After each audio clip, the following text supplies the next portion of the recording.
everyone, Shannon Waller here, and welcome to Inside Strategic Coach with Dan Sullivan. Dan, I'm excited because today we're going to do the deep dive into scary times and the strategies in the Scary Times Success Manual. And today we're going to do number 4, which is forget about your losses and focus on your opportunities. As we're in this COVID-19 situation, and really it's a world situation, a global shutdown, there were some immediate losses that happened at the beginning, and as we go through it, those are becoming more clear and more evident. So this feels particularly relevant when we're recording this right now. So let's just jump in. What does it mean to actually forget about your losses and focus on your opportunities? I think that there's just a sudden shock when I'll use the word game. The game you've been playing comes to a halt because it was based on everything being normal and things aren't normal. And for some individuals, they are so habitual that they've been doing their game for so long. And not only that, but here at the beginning of 2020, they've had a year in mind, and there were lots of opportunities in that year.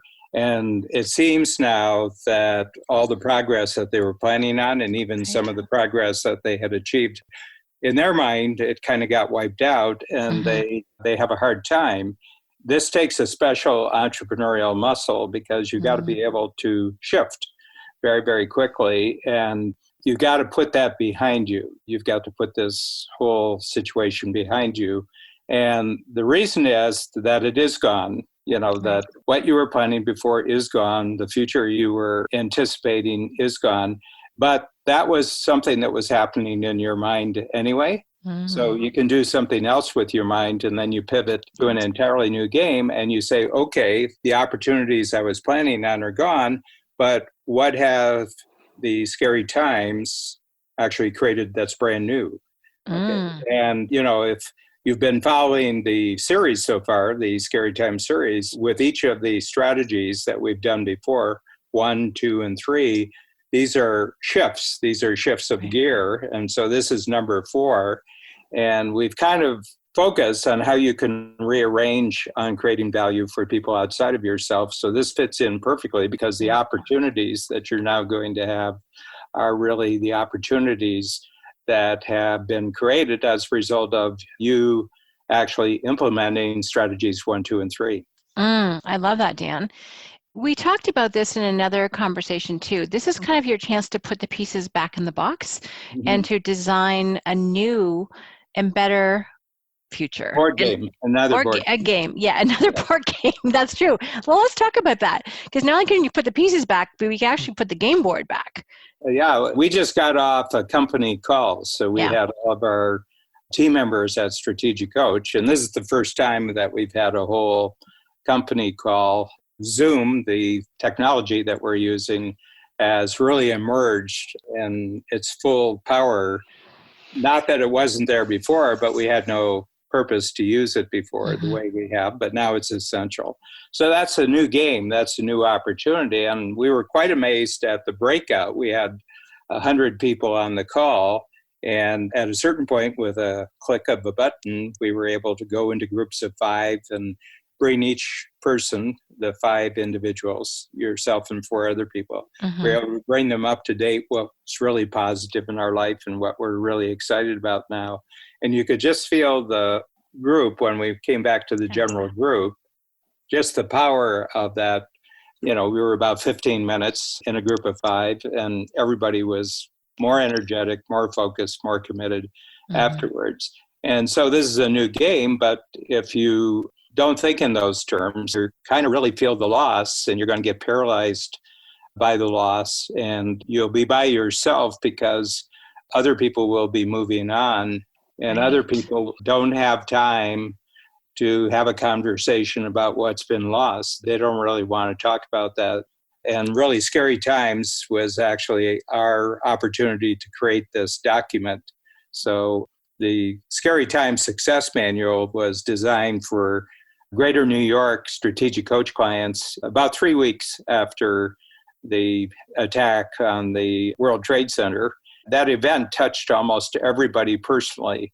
They knew somebody who knew somebody who was personally affected by it. But a piece of research came out about 5 years after that. So that was 2001. This came 2006. And they just tracked people who had gone into grief counseling groups after the tragedy in New York.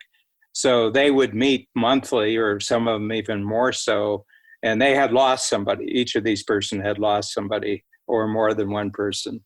And then they tracked an equal number of people who hadn't done that, but they had just gone out.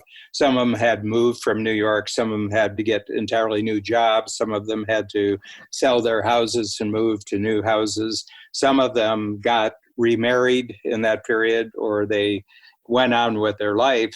And a lot of them, instead of doing counseling for themselves, actually went out and helped other people.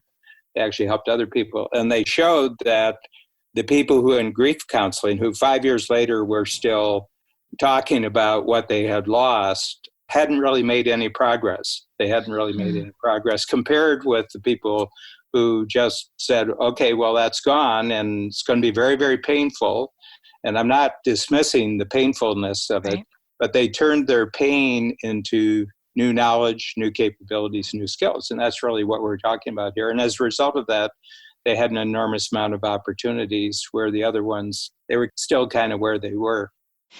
Which is a really interesting kind of psychological insight, that actually how you handle these circumstances and what you choose to focus on completely determines your future.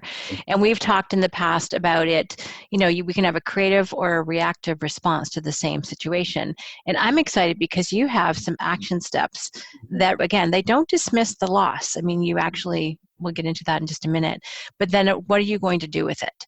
Pain is pain, Yeah.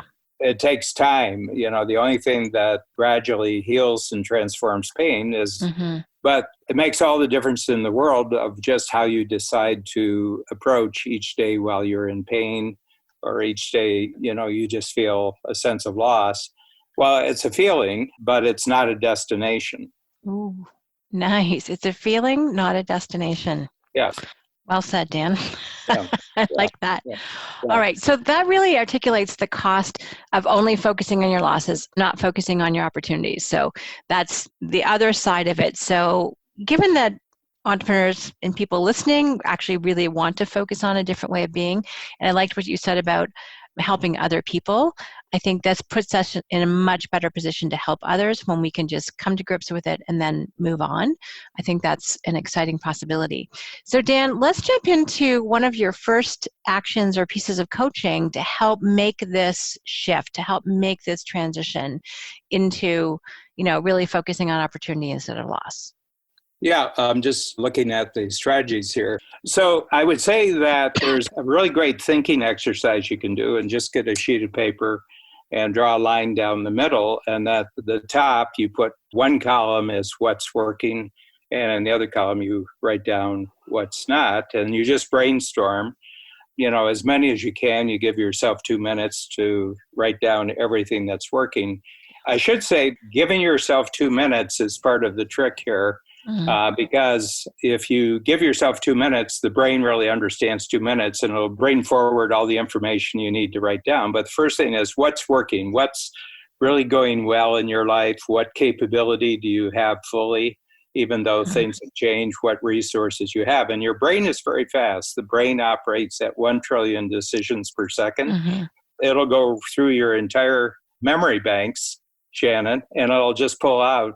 It didn't know it was going to do this, but the moment you give it the challenge and the deadline, it'll do it. And you'll probably, in 2 minutes, you'll probably get about 9 or 10 things down. Okay. And then you do the same thing with what's not working. Okay. And you can feel it energetically. The things that are working give you confidence, and the things that aren't working, it's kind of a loss of energy. So you brainstorm both of them. Well, right off the bat, you'll notice that your thinking has changed because, oh, wow, that's different. I haven't seen this before. And, it's all there in your brain, but unless you give your brain a purpose and a structure, it won't give you anything. Okay. So you've done something, and now you go a little bit further with it. You look at each column and you pick out the top five things that are working and the top 5 that aren't working.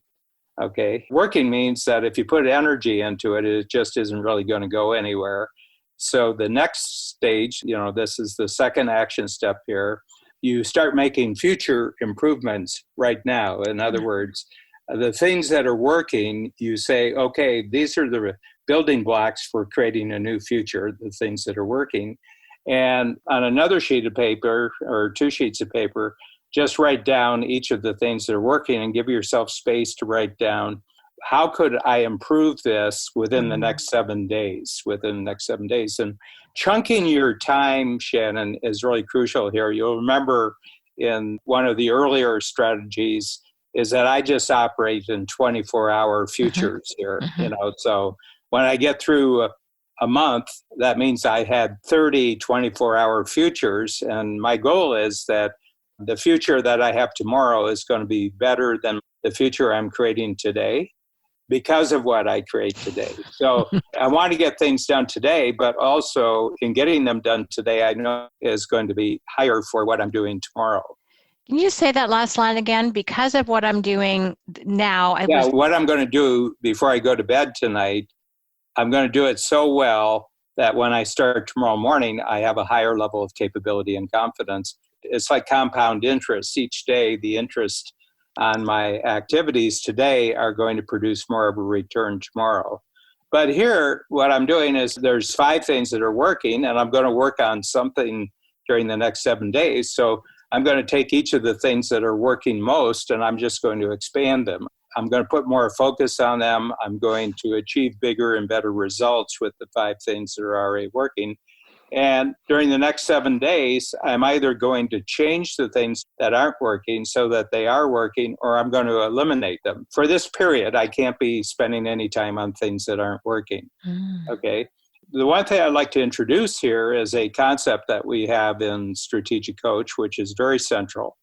And that is who, not how. Right. That it may not be you who actually makes the progress. It may be someone, but they can't help you until you tell them what it is that you're trying to improve and the deadline. So once you've identified what's working and you've identified how you could improve it over the next week, maybe it's just a Zoom call or a phone call or an email that actually lets the other, oh, sure, I can handle that. And you and I have been practicing this for the last 3 weeks, Shannon, and each of us has really gone 100% into what we call unique ability, and we've been doing this. And I said on the company meeting that I feel that I've been at my most continually creative and productive over the last 3 weeks. Is that your experience too?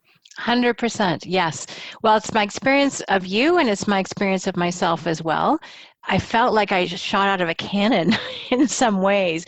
And it was so fun, but it was based on existing capabilities. We had a new focus and a new message, but we were able to use our existing capabilities and all the hours we've spent, days in the studio, and our partnership and our collaboration. So we were able to pivot that or repurpose it for a different focus than we anticipated. But it was so much fun, and it was so appreciated. And you have this amazing mind who sees things in a particular way, which is so useful for other people. So I just felt like so stimulated. Yes, in fact, it's hard for other people to keep up sometimes. There's nothing better than feeling useful and purposeful and productive, and that really describes our last 3 weeks. Yeah, this is it then. So you have this little game plan. And the whole point is, as we go forward, you may repeat this several times, okay, because you make improvements in what's working and you have the things that aren't working not there anymore, so they don't affect your focus, they don't affect your confidence. Now, the next one, I'm going to say it, the title here is Leaner and Stronger. Leaner and Stronger. So as you go along week by week, actually making what's working stronger, more powerful, and the things that aren't working are disappearing, what you notice that the positive things get better and the negative things disappear. Right. And everything in your personal life and your professional life, because this is 360 degrees, it's you as a person, not just you as a particular kind of specialist or professional specialist. This is the one time during scary times when you get to experience yourself as a 360-degree person, because the personal affects the professional and the professional affects the personal. What I've noticed is that everything's getting a lot clearer. I would compare the week I'm having right now, the third week since the shutdown, with the final week before.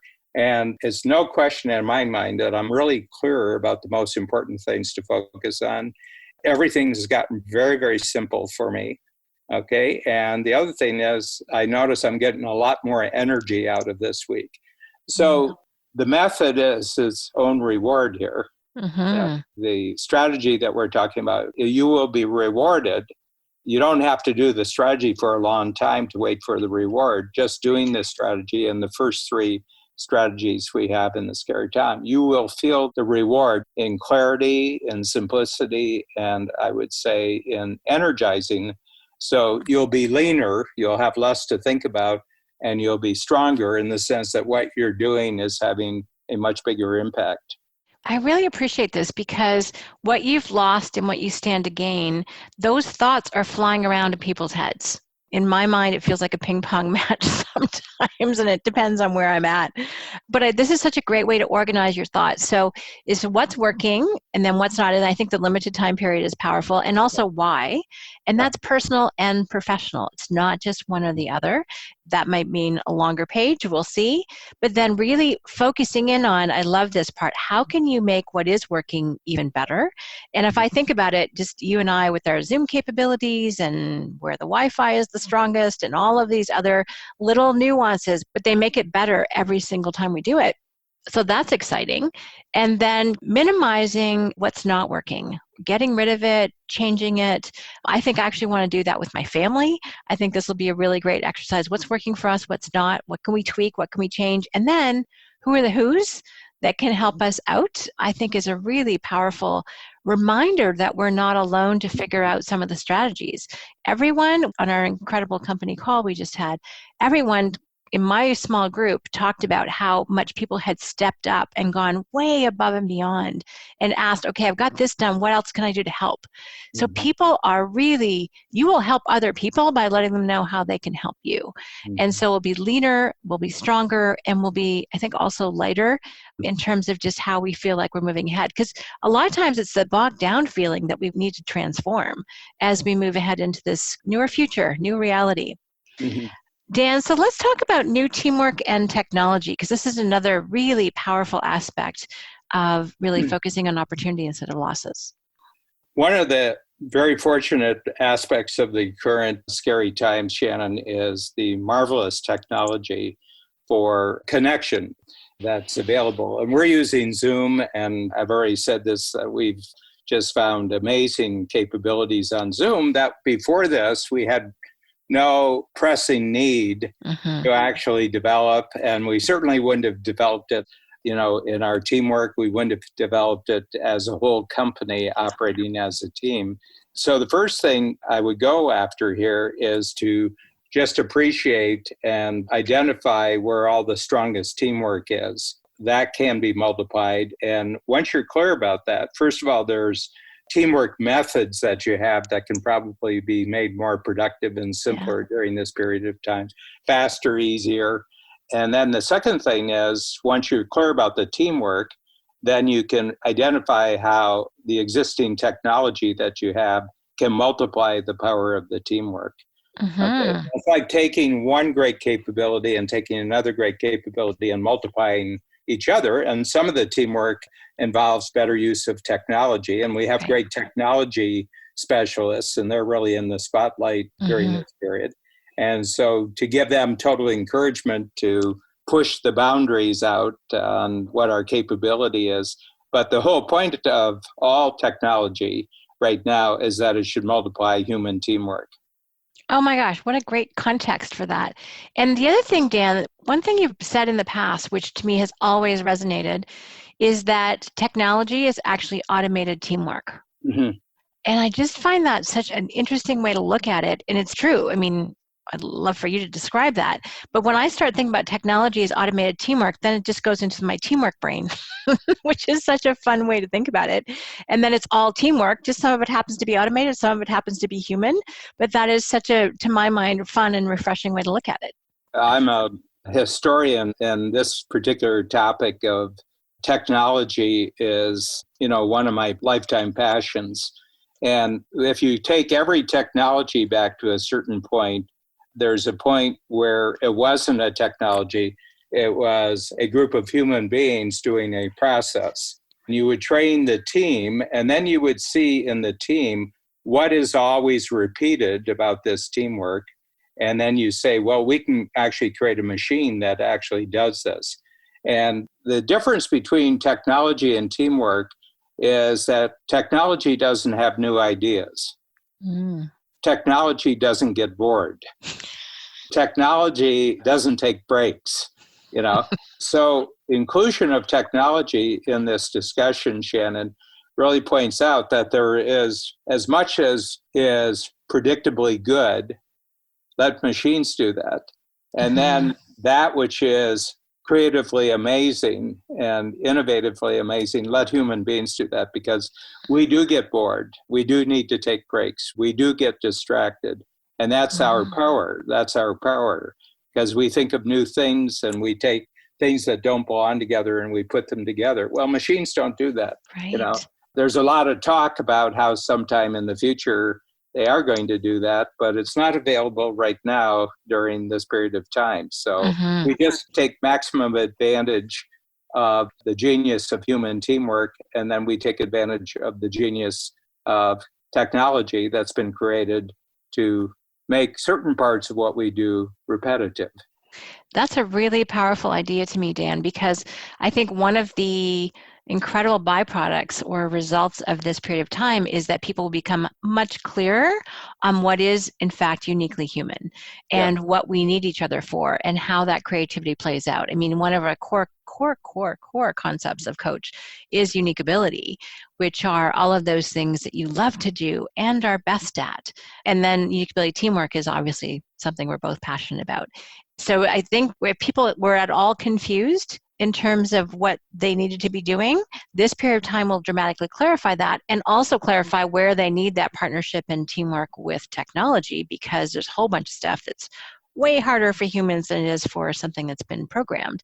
But if we can leverage and free us up to do the fact that things that we just love to do, like connecting with other people, providing them with leadership, relationship, and creativity, asking questions that we don't know the answers to. We've talked about that. So there's so much that only we can do, and now we really have an opportunity to focus on that.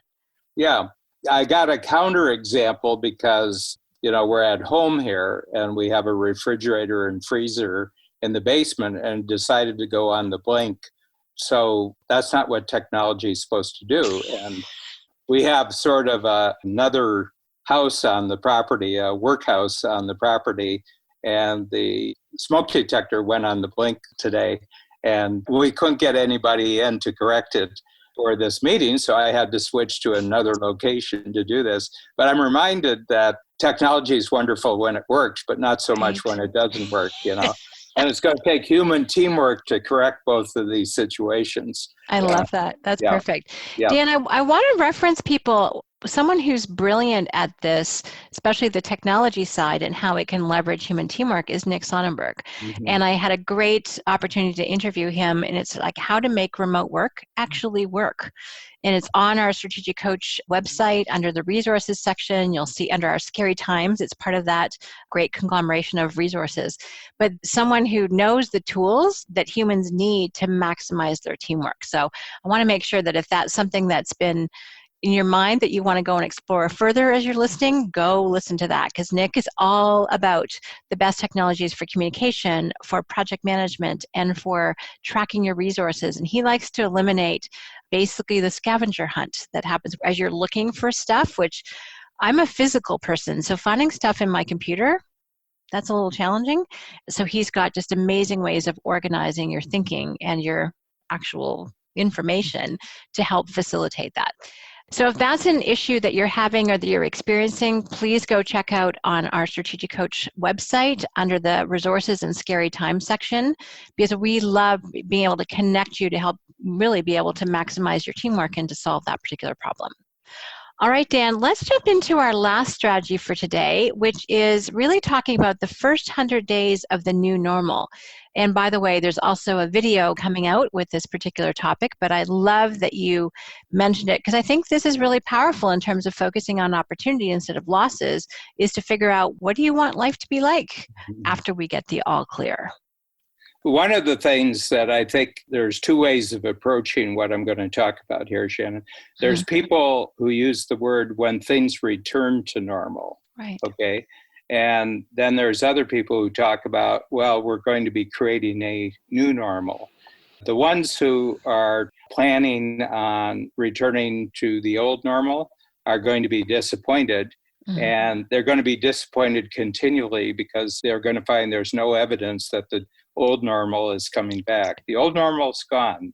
Okay. And this happens all the time. It's just that it's more poignant and it's more shocking right now that maybe an old normal that you were building for 10 or 20 years just isn't coming back. But if you think about a new normal, and I have to tell you, one of the great skills, Shannon, of human beings is put into any kind of situation within a fairly short period of time. Human beings can normalize shocking times and they create a new normal. So we are going to create a new normal and we're doing it right now. You and I right now are creating a new normal. Yeah. Because if you get really good at the 10 strategies of scary times, they're going to be 10 times more useful to you during the new normal times. And so while you're working week to week and improving what's available to you right now, I want you to also leave time and space in your brain and time in your schedule that you can actually, first of all, for yourself, say the first 100 days after the new normal is declared. And the new normal in this situation is we're free to wander, we're free to mingle, we're free to congregate in person. Yep, go on a plane. That means the businesses will start again and, the restaurants will be open and all the entertainments will be open. And I predict we'll get back to it really fast, Great.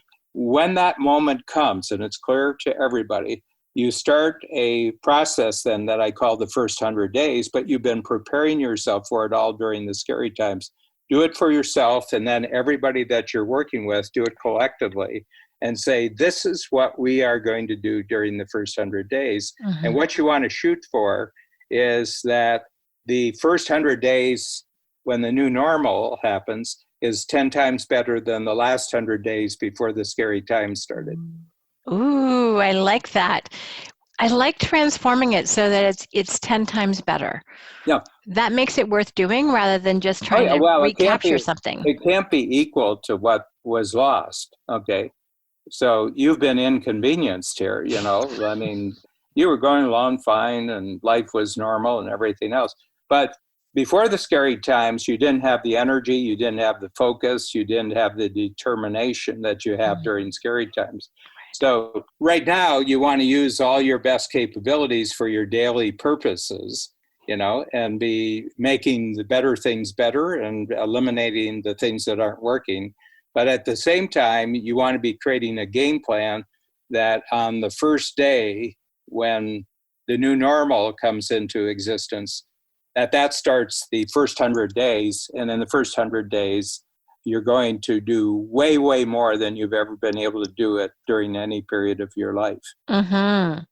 We'll end on that idea because I think it's so inspiring. And that's an exercise that we're going to be doing individually with our teams, for our whole company. I'm super excited. This is going to be sent out to everybody who's listening to our podcast, Shannon. Yes, which is great. And for a deeper dive into the coaching of that exercise, be sure, again, to check out strategiccoach.com under the resources section, because that's where all of those scary times resources are. And you just do a great job of walking everyone through it.